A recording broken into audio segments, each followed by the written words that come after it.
I got to see a clip from Ben Shapiro, but should we go into that? Should we do that now?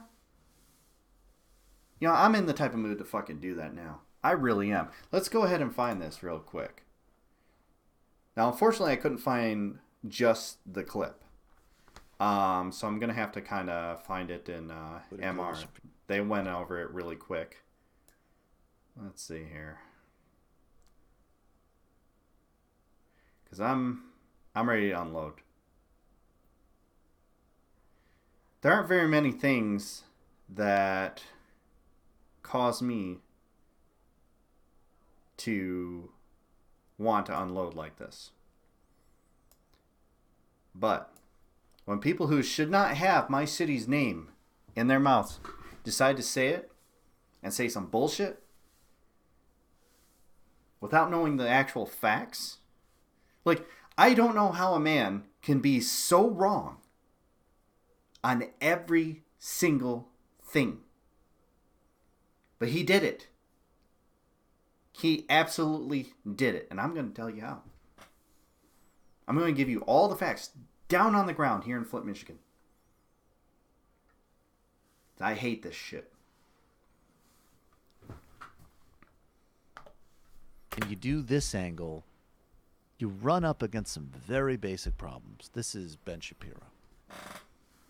Okay, so it's environmental racism, this kind of racism, and that kind of... Okay, then Marianne Williamson steps in. And Marianne Williamson actually makes a pitch that, again, is spiritual in nature, and thus, when it comes to issues of race, is actually more attractive. Here's Marianne Williamson putting the slavery reparations question in a way that actually sounds more reasonable than the way Democrats are talking about it. I assure you, I lived in Grosse Pointe. What happened in Flint would not have happened in Grosse Pointe.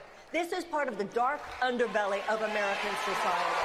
The racism, the bigotry, and the entire conversation that we're having here tonight, if you think any of this wonkiness is going to deal with this dark psychic force of the collectivized hatred that this president is bringing up in this country, then I'm afraid that the Democrats are going to see some very dark days. We need to say it like it is. It's bigger than Flint. Okay, and so, again, she's wrong. Flint is governed by minorities. I mean, the folks who are, the mayor of Flint was black at the time. The folks who were involved in the Flint water crisis were of minority descent. It wasn't white people cramming down a situation on Flint. By the way, they're all Democrats. But what she's actually saying there is more speaking to the heart and soul of the Democratic Party than anything that Elizabeth Warren just said. Okay. Let's fucking do this. Let's go through the list of everything he's wrong about. Let's go through the whole entire list, okay? Because it's fucking long. First of all, if he wants to talk about the demographics of the leaders of Flint at the time, Mayor Dane Walling was white.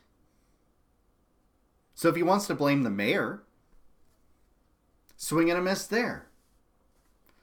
At least half of the city council is white. The first, and I believe the third emergency financial manager, which we'll fucking get to, were white. Ed Kurtz was white. He was the one that got us kicked off of the Detroit Water Authority. He was white. It didn't matter. Regardless to all of that, okay? Let's just go with the idea that minorities run this city. Because we all just happen to live here. Just happen to. Quick history lesson on how that happened. So, a bunch of union battles happened in Flint and in Detroit. In Flint, it was around General Motors, because we are the birthplace of General Motors. People forget that. So what happened? Once the union jobs came up, a number of Southern black people moved up here to benefit from these jobs. What happened was there were negotiations between the new forming union and General Motors to keep the black people out of the union. Go ahead and give them the union type jobs. but keep them out of the union and not give them collective bargaining rights. On top of that, General Motors built a bunch of low-income housing in the north end of Flint. If you want to pull up a heat map of where the majority of the poverty and crime is in Flint, the north end is it. It is an unfortunate side of Flint's history.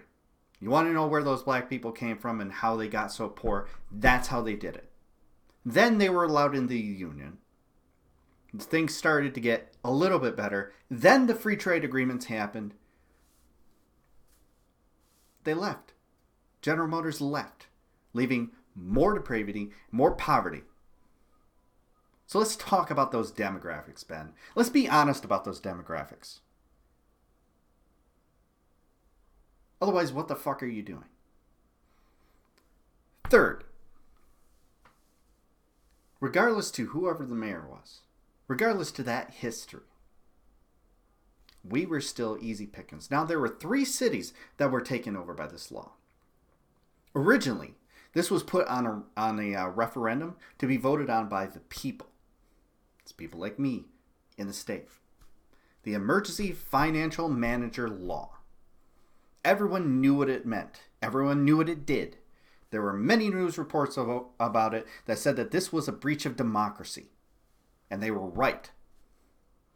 Essentially what the Emergency Financial Manager Bill did, and I really hope that I don't have to keep explaining this to people, but I feel like I'm going to have to because I've been doing it for the past 5 fucking years. What that bill did was it made it so if the state designated a city as not financially viable based on very, very broad terms of whatever they can make up, whatever they can choose to say, that they could take it over and place over all financial duties an emergency financial manager mandated by the state. That bill lost in referendum. We voted it down. So what happened next? Well, while we were celebrating the denial of that bill, the Senate, or the Congress, went ahead, changed the bill slightly, like changed the name, basically, of it. And said, well, see, it's not the same bill. Pass it. Signed to governor.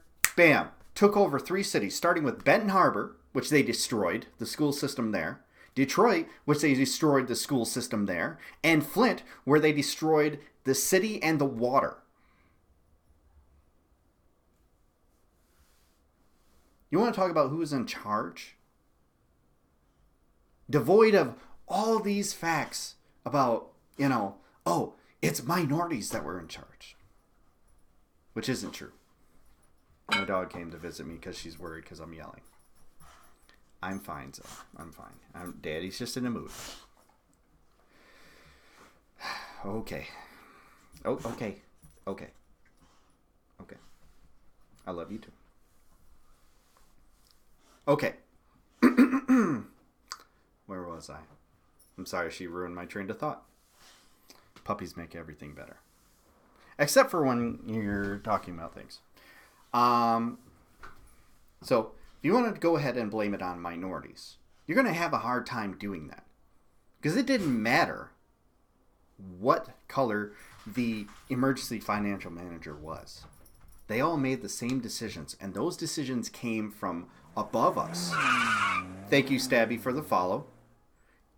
It came from the state. We couldn't do anything about it. The amount of decisions that we were allowed to make were very, very low. The amount of decisions that the mayor was allowed to make were low on the totem pole.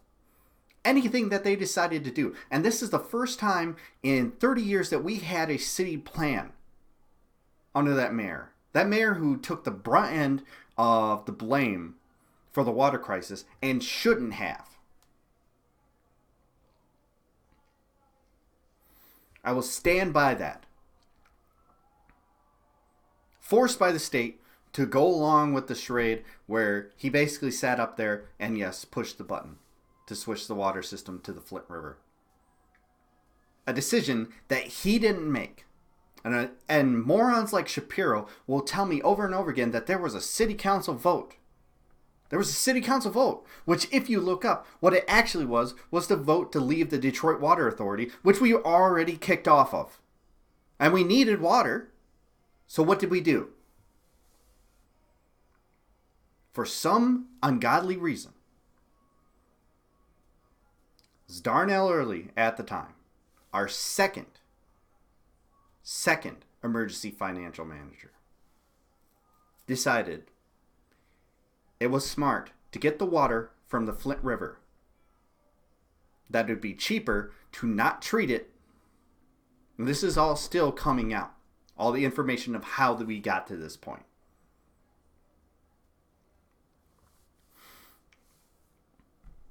Which led to the degradation of the pipes after the water became infected. And we had to treat it with chlorine, basically. Pumped it into our water system, which eroded our already decrepit water system, our water lines, 70-year-old water lines. And then, worn down to the fittings, the lead leached into the pipes. All of a sudden, people are starting to get lead poisoning. People are getting brown water. People are getting even blue water, which you don't hear a lot about. That's copper. Copper's not safe to consume either. Since I have lived in this city, and I moved back to the city now, going on 4 years ago, because I wanted to be close to downtown, because that's where a lot of stuff goes down. You know, that's where I see a lot of my friends. It's an easy place to get to. It's an easy place to get to anywhere from. I love it. But since I moved down here, there have been 5 shutdowns from water main breaks, including boil advisors. Probably more. I probably miscounted. Probably forgot a few. So, Ben, I'm going to tell you this really carefully, really slowly. Which I know you like to talk fast. I know you like it when people just, I know you like that. But I'm going to tell you this real fucking slow. Keep our fucking name out of your mouth.